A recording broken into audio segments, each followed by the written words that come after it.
Senator Cory is still with me. He has a new book out. It's called Stand.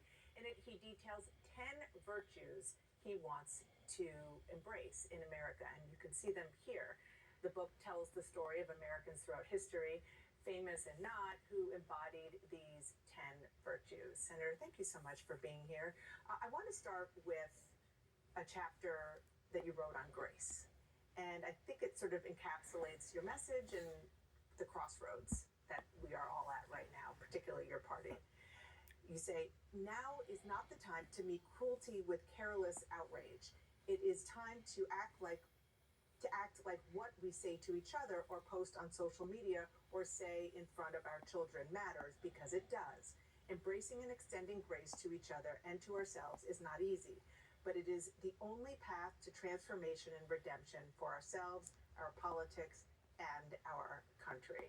I know that this was the message that you put out there in 2020 when you ran for president, but now the country is even more divided than it was back then.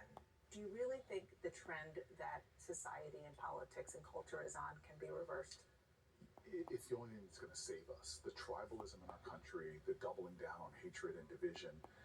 I think the call for our country every generation is to find that common ground, to put more indivisible into this one nation.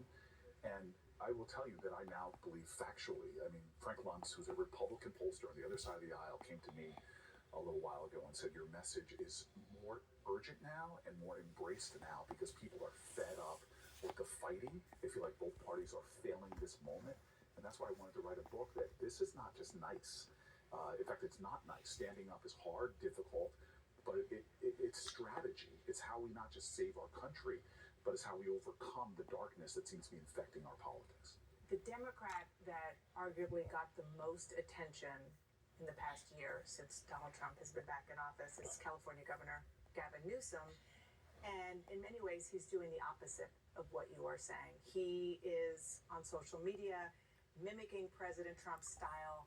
He is trying to fight President Trump the way President Trump fights Democrats.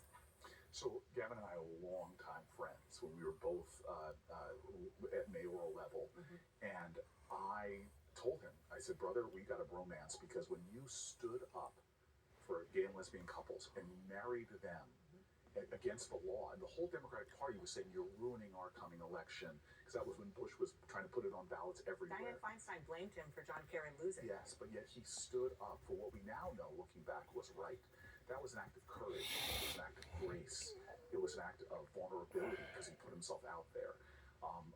He is my brother because of moments like that, and a guy who will often text me, not snark, but encouragement. And so that's what we need to see more of in our politics. And a lot of the things I've been able to get done, and you and I talked about this off camera, as much as Chris Christie disagree with each other, we forged a friendship in a great recession, and Newark had a massive transformation. In the Senate, the stories when we don't capture headlines are those moments of grace where we reach across the aisle, but even more so is for us in our individual communities, sometimes even in our divided families, to understand, stand on your principles, but you can find common ground and still stand your ground at the same time. Senator, what you just described, the way that Gavin Newsom fought against the party to perform same-sex marriages before it was legal in San Francisco, that was then, and the question now is how you act and react in today's politics and the Trump era.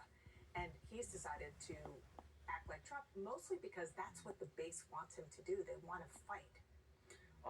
First of all, I'm not going to define Gavin Newsom by his Twitter feed. Yeah, but I guess my question isn't so much about him, it's about your prescription or whether that's really where your party is. No, I think, first of all, I'm going to say this, but screw the Democratic and Republican parties for a second, because I think if you ask most Americans, they're mad at them both. And I understand that anger, and I understand where the Democratic parties come up short.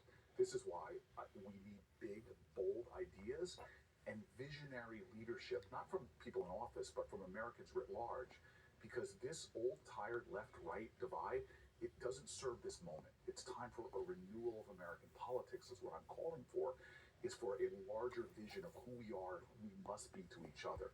And that isn't, again, nice rhetoric. It is how in every dark period of our country's history, how somehow we were able to redeem the dream of America.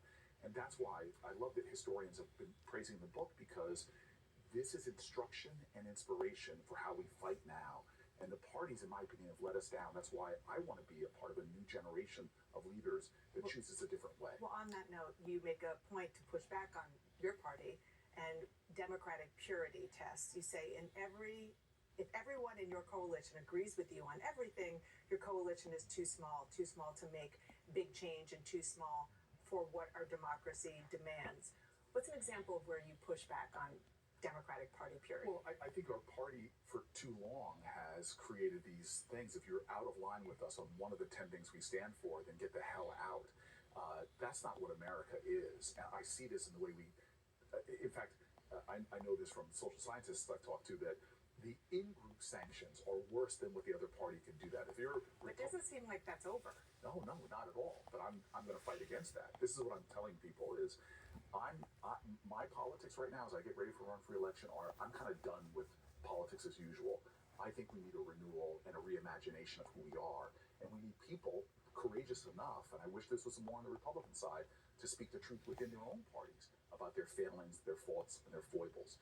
This is a time that we stand up and remember who we are, where we came from, and what is demanded in this moment. And that's why people asking me, what do I do? How do I fight? That's why I wrote the book, because I wanted to give not examples of what just I'm doing, but what Americans have done in every tough time like this. Americans showed the best of who we are in the worst of times, and that's what we need now. I like when you said, as I run for re-election, because you are on the ballot in New Jersey. Yes, I am. Yeah. Please, Jersey, help a brother out. And let's see what happens in 2028. I won't push you on that now. I think we'll have a lot more time. Yeah.